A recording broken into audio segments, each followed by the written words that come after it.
Oh, the Supreme Court will get involved.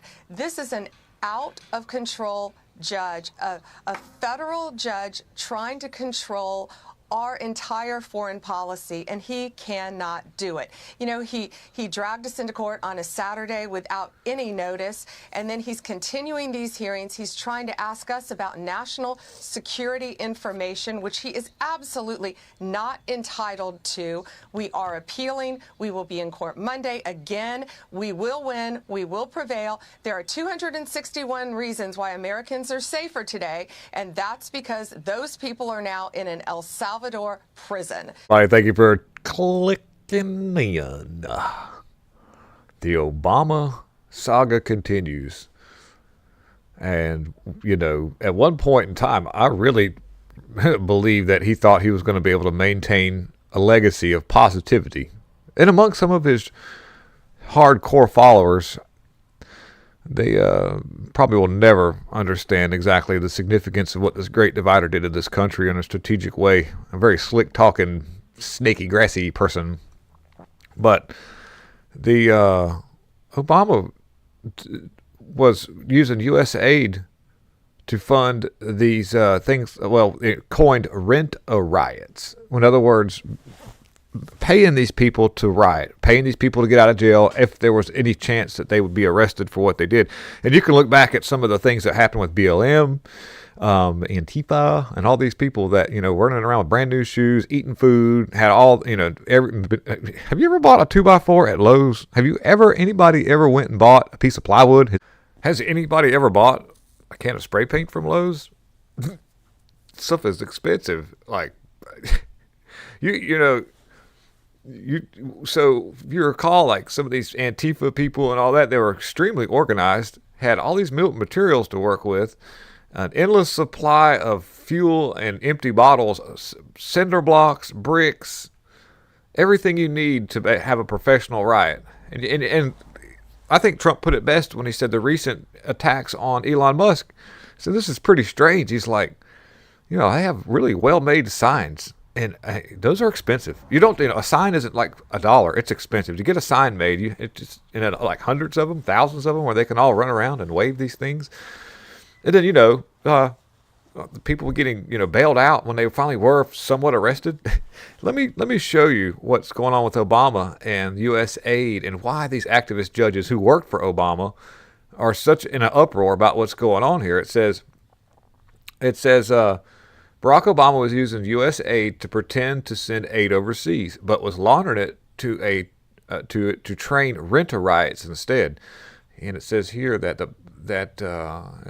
development was maybe not surprising. Of course, I'm reading it through this article here, and USAID pumped $1.2 billion in, and we sponsored these activist groups and these civil society organizations to learn how to use Facebook, learn how to use Twitter, learn how to use hashtags, learn how to coordinate street protests so that everyone knows where to go, what street to show up on, and what kind of slogans to use in order to create a pro-democracy predicate for it. Now, there's a couple of things, though, that I'd like to address.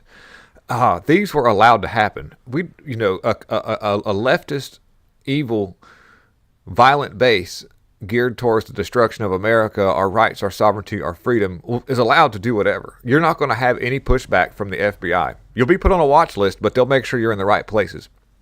If you're a conservative and, you want to try to change the narrative back to a more pro-America, pro-freedom, and pro-life, then, we've seen that happen when it came to people who just prayed outside of clinics that were used to scoop babies out, throw them in the trash. You're going to face the full brunt of lawfare from the government. And just to clear this up too, no conservative can organize. As soon as it starts being picked up through algorithms that there are conservatives that are starting to organize and do a peaceful protest where they have homemade signs because we can't afford to buy our own and nobody's going to pay for them. We have signs that we had to put together. And people are going to actually go in there and try to, get the attention of people in a peaceful way, which it's easy to do when your message is truth and freedom and peace. Then the FBI and all these people go in there and use paid actors that will cause a ruckus, kind of like what happened with January 6th, when that very well organized protest and rally put together to try to get Congress to see the power of the people out there that knew something wasn't right. Please, please, please look into this because you have the people on your side. And it was working. There was Congress that were actually like, well, we need to look into what happened in 2020. Something's not right. And it was completely hijacked because that whole movement was being monitored by agencies that were geared towards destroying that movement. And so you're not allowed to do that if you're conservative. But if you're on that side of the aisle, you can block whole streets off. You can burn down black-owned businesses. You can do whatever. You can, a lot of people are not around anymore, not alive because of the fact that they were, during these protests, bad things happened to them. And these were people on their own side, cops and everything. And so it's no wonder that that's the case. And it says that it talks about how Obama funded a Twitter clone that would be used to push propaganda in Cuba to inspire these protests to overthrow the government. See, this is all practice. This is all beta runs. They do this in other countries to see how things roll out. And they use USAID funneled over to Cuba to, this is for a political movement. This is for to be able to install a democracy that's functioning for the people, for fairness.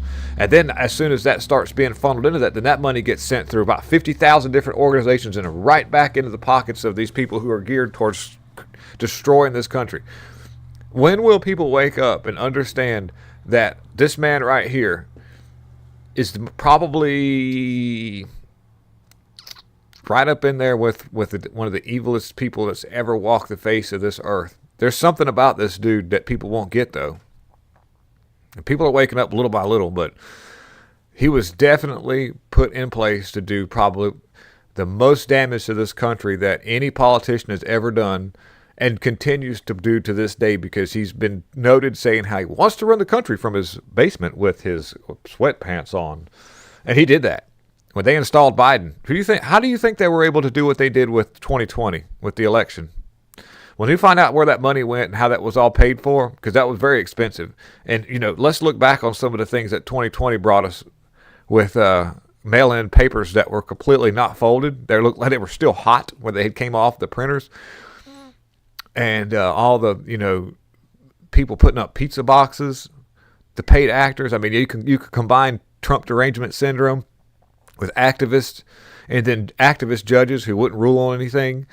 And you wonder why, like I say, like Boseberg and all these other activist judges who were put in place by Obama and Biden's, they worked for this guy. They were an employee of this man. They knew what their role was going to be in case they were the fire alarm that would be pulled in a strategic manner to stop anything that Trump was doing in case he got in 2024. Anyways, guys, thank you for watching, and please spread the word, and, look these articles up and show it to people. There's so many people right now that still like, Obama was not a bad man. Yeah, you just get in there and you see what this dude was up to. The evilness, the cunningness, the slickness. Peace out, guys.